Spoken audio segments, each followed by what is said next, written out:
episode 8, The Fight of the Bumblebee, we get some good news and tragic moments this episode, which includes Shauna's relationship with Adam being a bit more tightly focused on. In terms of new characters introduced this episode, we get someone named Susie, who, from what we're told, she at one time was Natalie's sponsor when it comes to Narcotics Anonymous, but they have a bit of a complicated history. One which includes at one time Susie perhaps helping to fund their mutual addiction, but now Susie tries to keep it on the up and up. She works at a bank, is doing well, and perhaps that is why that is why Natalie decides to hit her up, because she reached a bit of a dead end when it comes to Travis.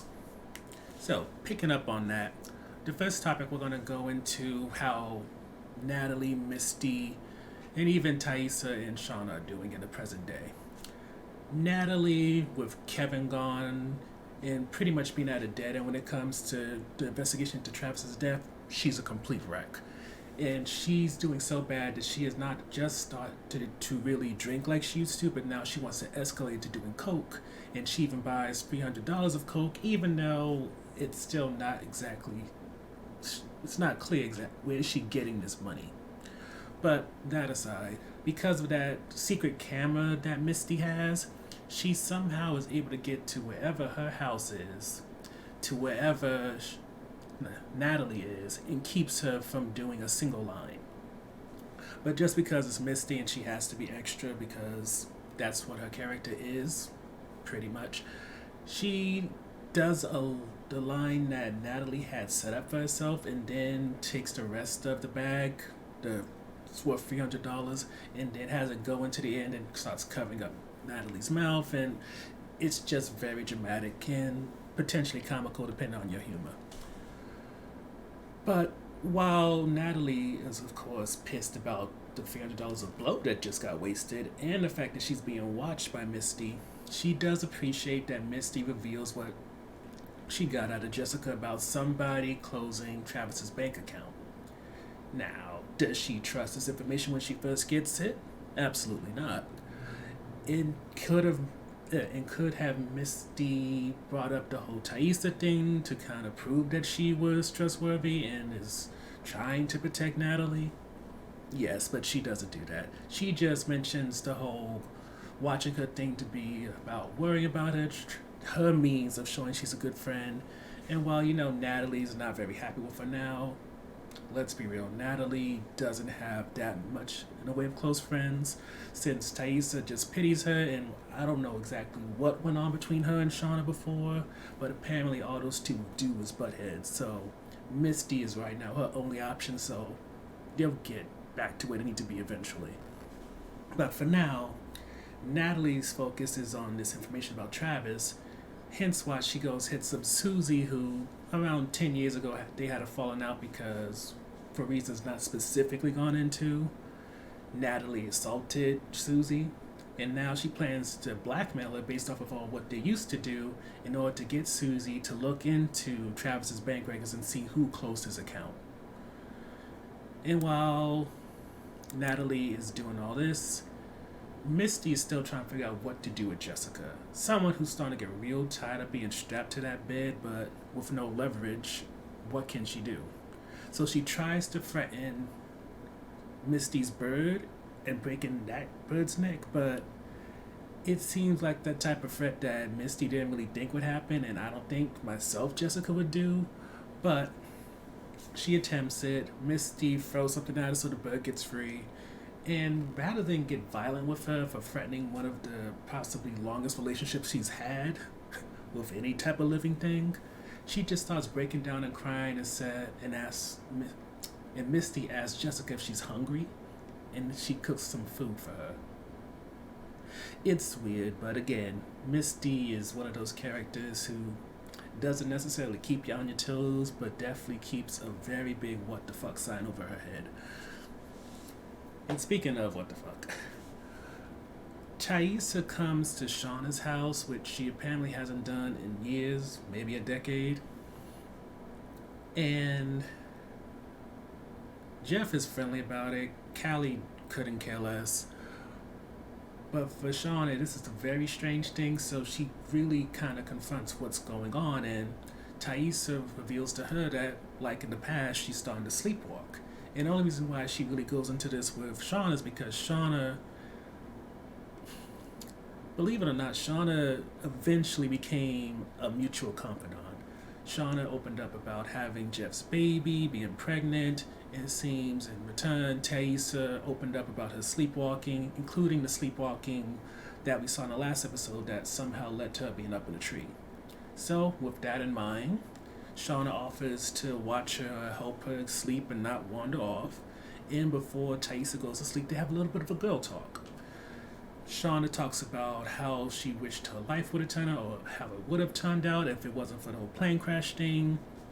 Taissa, maybe to be boastful, I'm not really sure. She goes into how she went to Harvard, how she went to Howard University, how she went to Columbia Law, all the things she did, and it comes to the point where the two ladies are just thinking about, are they really happy in their life? And while Shauna seems kind of happy with Adam because it kind of gives her that it, which is hard for her to define, when it comes to Taissa, she doesn't think with Simone she has that it, or maybe ever had that feeling of having it with someone, but she does recognize that it's comfortable, it's safe, and it makes you wonder that with seeing Shauna attain some form of happiness, even though we know it's definitely fragile, would that possibly lead to Taissa doing the same, or will she just stick with what she knows just because it's familiar? The next topic we're going to keep very short and sweet because it really only deals with the two couples that this show actually invests in. We have Natalie and Travis in the past, and then we have Adam and Shauna in the present. When it comes to Natalie and Travis, him not getting a boner and keeping one is still a bit of an issue for Natalie. And so when her and Travis kind of have a little tiff, she goes off hunting on her own, finds Ben, and with her having an inkling that Ben is gay, she just kind of brings it up, and he's hesitant about coming out, but he does with her. And even mentions that he has a boyfriend and things were starting to get serious, but it's 1996, so him being a soccer coach for a girls' soccer team and him being a gay man and coming out, it's not one of those things he can easily do. Especially because while the show, that high school is in New Jersey, certain parts of New Jersey are liberal, other parts are conservative, and it's not really clear what the makeup of Wyckoff, or however you pronounce it, is.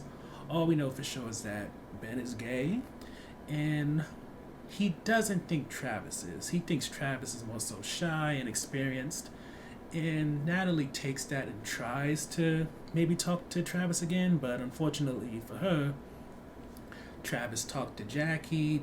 Jackie informed him that the guy who gave him that nickname Flex was someone that Natalie used to hook up with, and with him learning that, he's completely turned off, at least for now. Following that, we have Adam. Adam pretty much has been lying all this time. He didn't go to Pratt. His girlfriend, allegedly named Lauren, went, and he was just there so much that he just claimed it. He does note, though, he does have an older brother who was a surgeon, or is a surgeon. He's also from the suburbs of Houston. But as much as Shauna tries to confront him to get the honest truth, it seems that he's still dancing around it, or just feeding her lies to kind of get her to quiet down. Because one of the next issues is, after she finds out about him not going to Pratt University, is that she finds glitter in the closet that he was hiding in, and then when she looks at her safe, she finds it's empty. And that's important because the glitter is what the person who Taissa tackled, they would have got all covered up in. And then when it comes to that safe, that contains all of Shauna's journals. So every single bit of how she perceived things going on in the wilderness, what she experienced, are in those notebooks. And now this man who she may not know the actual first name of Never mind who he may or may not work for, since for whatever goddamn reason Taissa's election still hasn't come yet. There's so much that goes on when it comes to Adam that it's not clear why he took those journals, how he even knew the password to get into that safe. Never mind, what is he gonna do with them? And considering he already blackmailed everybody once, well, at least he blackmailed Taissa and Natalie, what is he gonna try to do when it comes to Shauna? Especially considering she doesn't have money, so it's not like he can ask for cash or anything like that. So the last topic, we're gonna go head back to the past one more time into 96. Yeah, we're still in 96. The winter hasn't come yet. Anyway, so back in 96, we learned that Van actually survived. Granted, she's in the kind of pain where she probably wishes she died, but despite how we thought she died in the last episode, and Taissa did as well, she's alive, just in a massive amount of pain. But one of the things that kind of bring hope to her, and even Shauna a bit after Jackie forces her to confess that she's pregnant, is that Laura Lee has really been studying that flight manual, and she thinks she's ready to actually fly that plane and possibly find people. Coach Ben is not really for this idea. It's not completely clear why, but maybe like Charlotte, he could just get feelings about certain things. Who knows? But speaking of Charlotte, if you remember that vision she had when Laura Lee baptized her, she saw a light and then she saw all this burning. Well, once again, Miss Cleo got the answers, because not too long after Laura Lee takes off and everyone's excited, her plane blows up, and so does everybody's hope.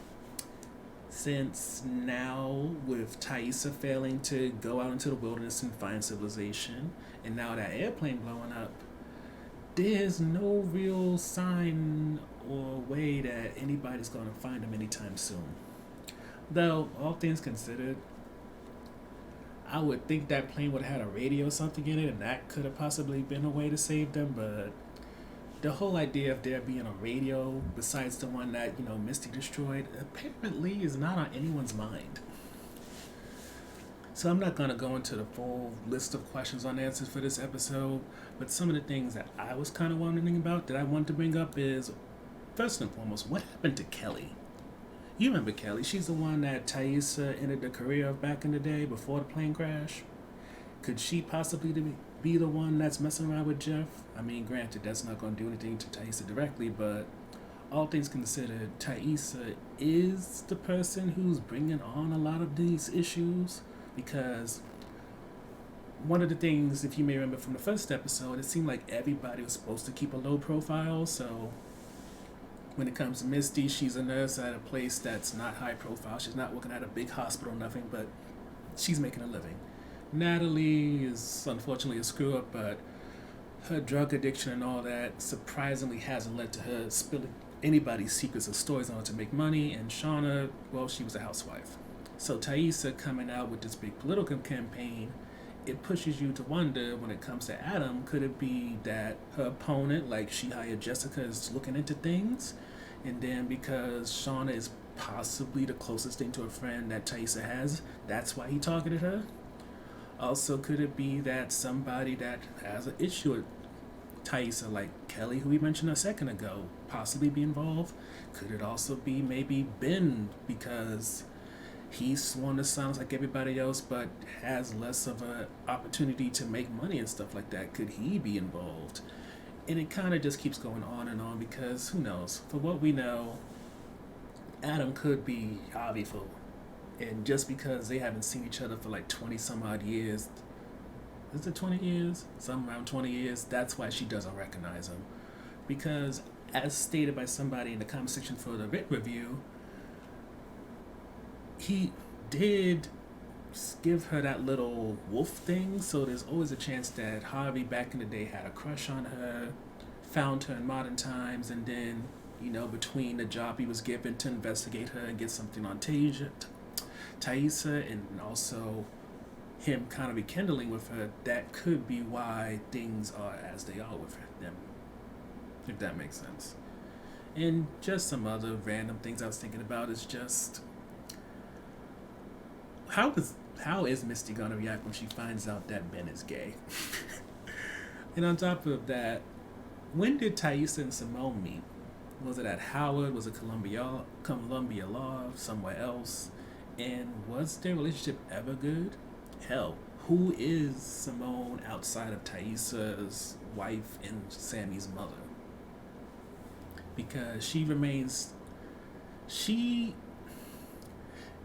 When I look at a lot of the comments and conversations about this show, everybody focuses on Jeff and who he might be, like he might be the blackmailer, while it seems nobody's paying any damn attention to Simone. So I don't know, maybe we're being misdirected so we don't look at her as a possible culprit. But at the same time, based off of most people's theories, which are kind of better than what we get not panning out, it makes me think that maybe Simone is really just gonna be that Simone is just gonna be Taissa's wife, Sammy's mother, and that's pretty much the limits her character is gonna stay in throughout this series. So in terms of highlights, not to keep harping on it, but I really do appreciate us getting to understand Shauna and Taissa's bond. Because her calling Taissa as soon as things started up and she was worried, it seemed kind of weird just because it was established that Shauna and Jackie were best friends. And even though we've seen the past and now know that Shauna really confided in Taissa a lot and Taissa eventually did the same with her, because it seems they live such separate lives, which only has been brought back together because of what Jessica was doing and now the blackmailing thing, I think this episode was necessary to understand that, yes, they may not talk too often, but that's because they have an adult type of friendship where they don't talk often, but when they do, it's like nothing changed and it's just like old times. Because them giggling together in bed when they was talking about the futures they imagined for themselves as teenagers, when Shauna was talking about Adam was getting all a little giggly, and you can see that Taissa was happy for her. And then on top of that, Taissa was kind of opening up about her marriage and her troubles. It's probably one of the first times when you recognize that these people weren't just teammates or they trauma bonded because of the incident, but there's actual friendships built into some of these relationships. The kind where it's not just about survival and protection when they come together, but they could also come together to share good news and good times. It's just, for whatever reason, because Thais is too busy, Shauna had to raise a child, try to keep a relationship together, what have you, they just didn't get together like they possibly could have and maybe should have. The next highlight is Natalie's desperation, and let me just say this. The overreaction that we saw in the hotel room did nothing for me. But I do appreciate Natalie going so far to blackmail somebody, if only because it kind of helps you understand why she deals with Misty. And it's, when you think about it, while Misty and Natalie don't have a Shauna and Taissa bond, I think there's an understanding that both of them are out of their damn minds. It's just for different reasons. Yet I think their crazies mesh well enough together where they can accept each other's flaws in a way that makes them feel normal. Because I think in Misty's mind, she's like, yes, I'm crazy, but at least I'm not a drug addict like Natalie is. And then Natalie's mind is like, yes, I'm a bit off my mind, but at least I'm not somebody who's a stalker who can easily chop off somebody's leg like Misty. And because they have this sort of imbalance, it makes it so when they're together, they feel like, as bad as things might be for me, at least I don't have the issues of that person. And that allows them to kind of interact with each other in a way that may lead to a lot of side eyes, but still some kind of appreciation that at least they're not alone and feeling different from the others. And speaking of Misty, I'm kind of happy that both Misty in the present day and Jackie in the past aren't necessarily blowing up people's spots right now. We got 2 episodes left, and I'm still kind of waiting on something big to happen. And Misty deciding to, in present day, talk about Taissa sending Jessica after them is definitely something that could lead to a lot of interesting things, especially when you consider with us getting to see Shauna and Taissa bond, what that reveal could possibly do to that. Never mind. For Misty to reveal the thing about Jessica, it means Misty having to reveal how she got that information from Jessica, which is a whole other thing. And then when it comes to Jackie, increasingly it seems like she can't win when it comes to revealing about Jeff being the baby daddy, but I do think it could lead to something interesting. Or at least I feel like when it comes to the show, I'm so desperately trying to hold on to everything I hope and when I see other people hope for this show that I'm giving it the benefit of the doubt sometimes more than it deserves. Which leads us into the on-defense portion. When it comes to Laura Lee, I'm really unsure if it should be something on defense or a low point because her death just felt like it didn't mean much. We didn't really get to know anything besides that she was religious and generally nice. And just when she starts to like cursing, kind of come off as a badass, and we get this glimpse into her life in the past, they decide to kill off the character. And granted, they did it in this big explosion, which kind of killed a lot of characters' hope, but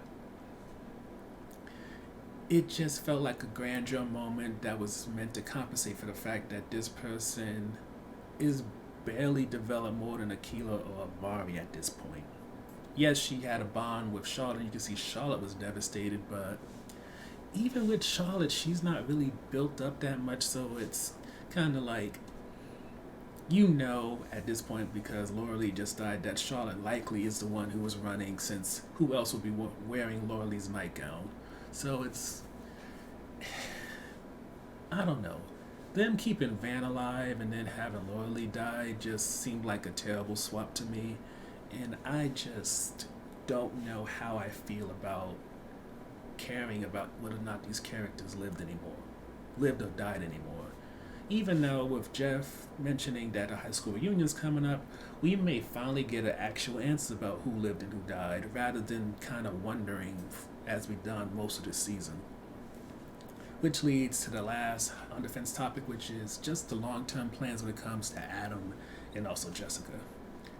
With Jessica, I don't know if there's really an option besides Misty killing her and possibly killing her with assistance from one of the other ladies. Because she can't leave. At this point, she knows too much about Misty in terms of how crazy she can get. And with that, she now has become a liability to Taissa because now she has something that can be seen as leverage on Taissa, since this person just tortured her and kept her in the basement for who knows how many days. There's no real option besides killing her off. And then with Adam, I just don't feel like we're building up to anything that has like a good payoff. And I hope I'm wrong. I've been wrong before. But while I enjoy Adam and Shauna's relationship and what we got from it thus far, him being a complete liar, him being a person who stole from the ladies, the possibility of him working with Kelly, him working with Ben maybe, if he has issues, him possibly being Javi. In theory, it could be interesting, but I need to see that execution because the potential of this show has thus far just dwindled episode to episode. And yes, we do get the occasional pops, but those pops are just straight up peaks. And then it goes right back to where we used to be.